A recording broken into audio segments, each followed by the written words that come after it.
男人从昏迷中醒来，突然发现自己断掉的右臂被接上了丧尸的手臂，他惊恐地表示这不是自己的手，可医生却并不相信。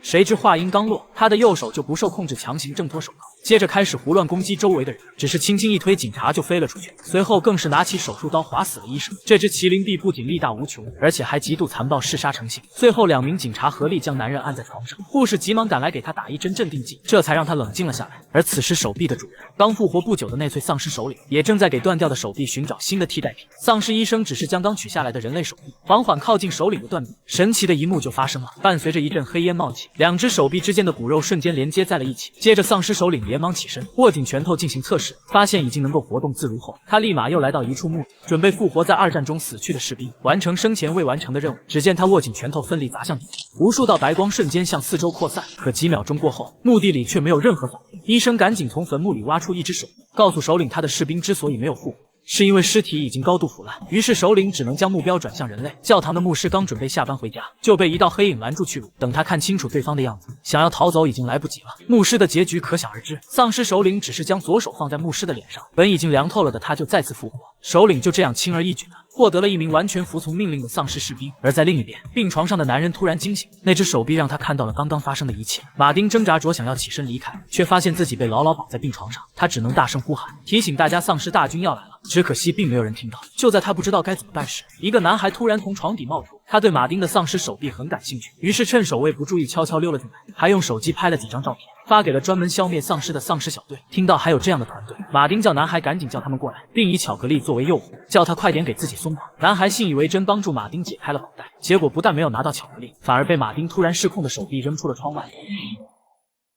马丁转身一看，只见窗户已经破开一个大洞。等到他慌张地来到外面，男孩已经彻底失去了意识，发现还能抢救一下，他赶紧做心肺复苏，没想到只是轻轻一用力，男孩的身体就像豆腐一样碎了一地。显然马丁无法控制麒麟臂的力量，而这一幕却刚好被听到动静的警察目睹。眼下这种情况，马丁根本解释不清，于是只好拿起男孩的手机起身开溜。警察见状立刻追了出来，可马丁的麒麟臂却再次失控，搬下奔驰车标随手一扔，刚好命中警察的眉心。无心之举让马丁难受至极，而此时又有一名警察前来送人头，不想继续伤人的马丁只好打破路边汽车的车窗，然后熟练的启动引擎，一脚油门，急忙逃走。途中男孩的手机突然响起，接通后发现正是男孩所说的丧尸小队。对方询问男孩的下落，马丁只好谎称他已经被丧尸吃掉了，而且自己的手臂也被咬了一口。还有数不清的内粹丧尸正准备对人类展开屠杀，马丁仿佛抓到救命稻草一样，请求丧尸小队赶紧过来支援。殊不知这支自称非常专业的丧尸小队，其实是3个喜欢看丧尸电影的弱鸡，不过他们却对丧尸的存在深信不疑，并且不远万里飞越半个地球，从美国来到了挪威，就连打丧尸用的装备都是到超市临时采购，而且只有锤子、剪刀、铲子这些工具。一切准备就绪后，3人立刻赶去与马丁会合。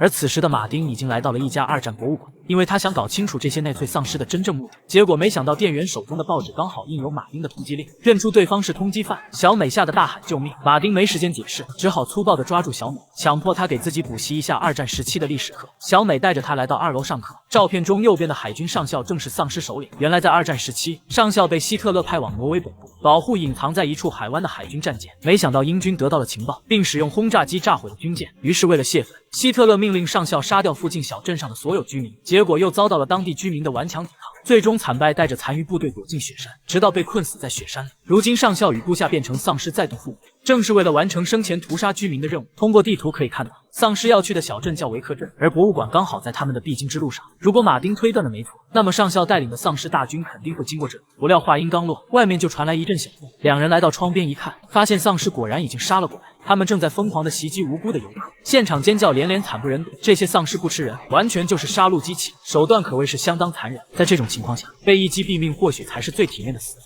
有2只丧尸为了给坦克加油，直接掏出游客的肥肠当做输油管，将大巴车的油输送到了坦克里，看得2人顿时瞪大了双眼。转眼间游客们就全部惨死，更恐怖的是，有的尸体还被上校当场复活变成了丧尸。眼看他们正朝着博物馆走来，小美被吓得瑟瑟发抖，而马丁则显得异常冷静，立马就想到了一个应对办法，那就是伪装成内粹士兵的蜡像。很快丧尸就走了进来，他们疯狂地打砸着展览柜，拿走了本就属于他们的武器。上校径直走上前，并没有察觉到旁边的蜡像有什么不对，而2人早已满头大汗，时刻观察着对方的动向，生怕露出犄角。本以为继续保持下去就会万事大吉，可一名士兵突然贴脸开大，此刻的马丁慌得一批，停住呼吸，不敢有丝毫动作。一旁的小美更是紧张到了极点，好在凭借着出色的演技，两人最终成功蒙混过关。上校一拳打碎眼前的玻璃，拿着地图离开了这里。等到他们走远后，两人终于松了一口气。当他们来到外面，丧尸大军已经消失不见，地上横七竖八的尸体不忍直视，还有几只丧尸被留在了原地。看到有活人，丧尸立马就扑了过来，而马丁却一点都不慌，刚好可以试试麒麟臂的威力。果然跟他预想的一样，只是稍一用力，丧尸就直接飞了出去。认真一拳更是打碎了丧尸的脑袋。此刻的他已经能够完美控制这只手臂，几只丧尸就这样被马丁轻松搞定。看着这些死不瞑目的游客，马丁的内心无比悲伤，本想让他们安息的闭上眼睛，却意外解锁了麒麟臂的另一个技能。伴随着一阵身体的抽搐，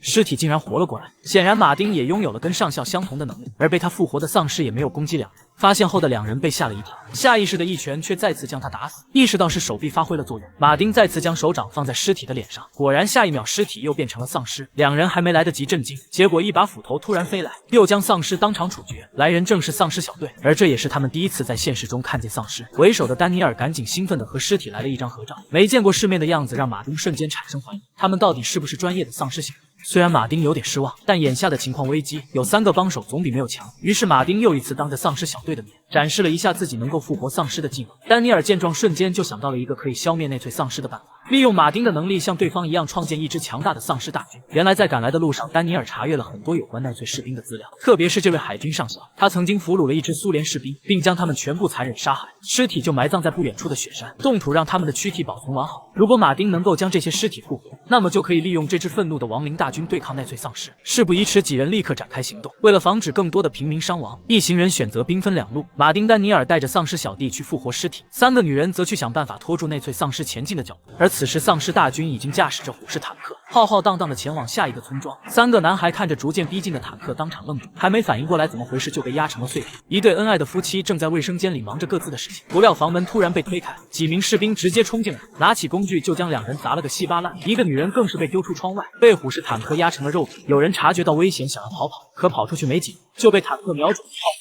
很快，整个村庄的人都被屠戮殆尽。等到3人赶到现场，丧尸大军已经朝着下一个目标进发，他们的队伍变得更加庞大。显然，上校又复活了不少尸体，这样下去可不行。于是3人经过商量，决定让小美充当诱饵，吸引丧尸，他们2个则埋伏起来发动突袭，尽可能的拖延时间。小美虽然有些害怕，可一想到自己的男友就在下一个村庄，为了爱情，她义无反顾，选择了挺身而出。就这样大摇大摆的来到了丧尸大军的面前。上校见状，立刻命令士兵停止前进，他要看看是哪个不怕死的家伙活得不耐烦了，竟敢独自一人拦住自己的去路。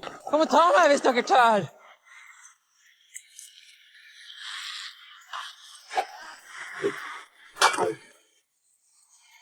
上校怎么能容忍这种侮辱？眼看对方装了逼还想跑，他果断小手一挥，直接出动半支军队进行追击。小美吓得拼命往前跑，幸好沼泽减缓了丧尸的速度。眼看时机已经成熟，2人赶紧点燃提前制作好的炸弹朝丧尸扔出去，燃烧的引线瞬间吸引了丧尸的注意。但还是有不少丧尸紧追着小美不放，2人继续扔炸弹，成功炸死了一批又一批丧尸，很快就将追上来的丧尸全部解决。可3人还没高兴3秒钟，就看到虎式坦克对准他。他们顿感大事不妙，赶紧转身撒腿就跑，一颗颗炸弹在身边爆炸，3人瞬间被浓烟淹没。上校用望远镜查看情况，没有发现3人的踪迹，以为他们已经被炸死，于是又调转方向继续前进。而此时马丁这边还在拼命跑路，没想到开着开着，丧尸小弟突然不对劲，我勒个洞，他竟然晕车了，吐的车里到处都是。不仅如此，他还将呕吐物又吃了回去。2人就这样恶心了一路，到了晚上终于抵达了目的地。苏联士兵的尸体就埋葬在眼前的土地里，可马丁却不知道该怎么做。要是把尸体一具具挖出来，没有10天半个月肯定搞不定。就在他不知道该怎么办时，手臂突然不自觉地握起了拳头。马丁瞬间明白了什么，顺势朝地上猛地砸去。犹如闪电般的光芒蔓延过后，大地突然发生震动，接着已经死去几10年的士兵被成功唤醒，变成嗜血的丧尸破土而出。看到这恐怖的一幕，丧尸小弟害怕极了，贴在丹尼尔的身边寻求安慰。而最后出场的丧尸军官更是大气特旺，他径直来到马丁的面前以表忠心，跟上校率领的丧尸大军一样，完全服从马丁的一切指令。第2天，内粹大军在途径几个村庄后，已经来到了最终的任务目标维克镇。然而等他们进入小镇准备大杀四方时，却被2人一时拦住了去路。面对眼前的丧尸大军，马丁自信地表示上校会再次失败，还不如趁早滚回土里去吧，因为镇上的居民早就被他们疏散了。可对此上校却是轻蔑一笑，一旁的副官也忍不住笑出了声，丧尸士兵们更是笑得合不拢嘴，仿佛在说就凭你们3个废物能改变什么。而马丁却淡定地露出麒麟臂，上校看到后立马脸色一沉，没想到自己的手臂竟然在他的身上。新换的手臂虽然也能用，但力量却是天壤之别。马丁告诉上校，现在的局势已经今非昔比，谁出来混还没几个小弟。话音刚落，丧尸军官就带领大部队闪亮登场。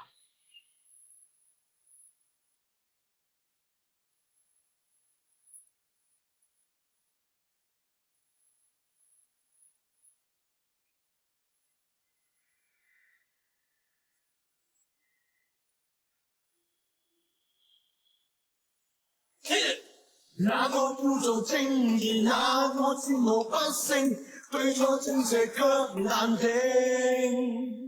看到这小子竟然利用自己的力量复活了自己的敌对势力，上校再也笑不出来了。仇人见面分外眼红。随着双方老大一声令下，一场丧尸大战也正式拉开帷幕。丧尸们手持各种工具开始向敌军全力冲击。在两方人马碰撞的一瞬间，激烈的搏斗随即展开。丧尸军官果然勇猛无比，一路屠杀敌军犹如砍瓜切菜，没有任何丧尸能阻挡他的进攻。就在双方打得热火朝天时，警察开着警车姗姗来迟，看到丧尸竟然在打架，一时间也不知道该如何是好。上校见状也不再继续观战，命令虎式坦克去干掉警车，自己则亲自迎战丧尸军官。两个首领一上来就各自挥出一拳，谁也没占到便宜，战斗力可以说是不分伯仲。但因为上校不是完全体，几个回合下来还是显得有些吃力。而警察这边还没搞清楚什么状况，虎式坦克就朝他们冲了过来。反应迅速的警察及时跳车逃过一劫，慢半拍的直接被压成了肉泥。侥幸存活下来的警察被吓傻了，赶紧找个安全的地方继续观看这场世界大战。只见丧尸们在战场上冲锋陷阵，上校的医生也没有闲着，一个本来已经失去战斗力的士兵被医生用干草代替受损器官进行固定，3下5除2又能加入战场了。而对于这个失去右脚的士兵，医生则想到了一个更好的办法，那就是用马桶吸代替假肢。手术过程虽然简单粗暴，但确实非常好用。另一边的丹尼尔不断挥舞着锤子，2把朴实无华的武器在他的手里变成了神器。其他人也在此刻加入了战场，他们并没有死在坦克的轰炸中。由于人数上的差距，马丁这边渐渐落入下风，他们来的正是时候。不过2位首领的较量，他们这边却略胜一筹。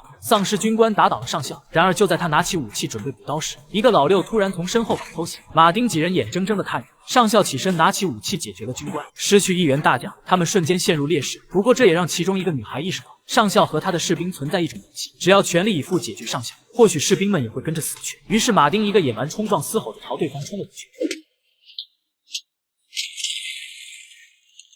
马丁虽然拥有力大无穷的麒麟臂，可身体毕竟是肉体形态，完全不是上校的对手。没撑几个回合便败下阵来。关键时刻，丹尼尔潜入坦克内部，解决了里面的驾驶员。失控的虎式坦克朝他们冲来，意外让马丁捡回一条命。2人继续在上面展开决战，马丁趁机压制了上校，坦克也逐渐驶出战场。丹尼尔见状，果断一脚刹车，却将疯狂输出的马丁甩飞了出去。上校没有受到丝毫影响。此时马丁的体力已经耗尽，而另一边的丧尸小队也陷入绝境。上校准备彻底结束这场战斗，却不知道身后的坦克正在瞄准自己。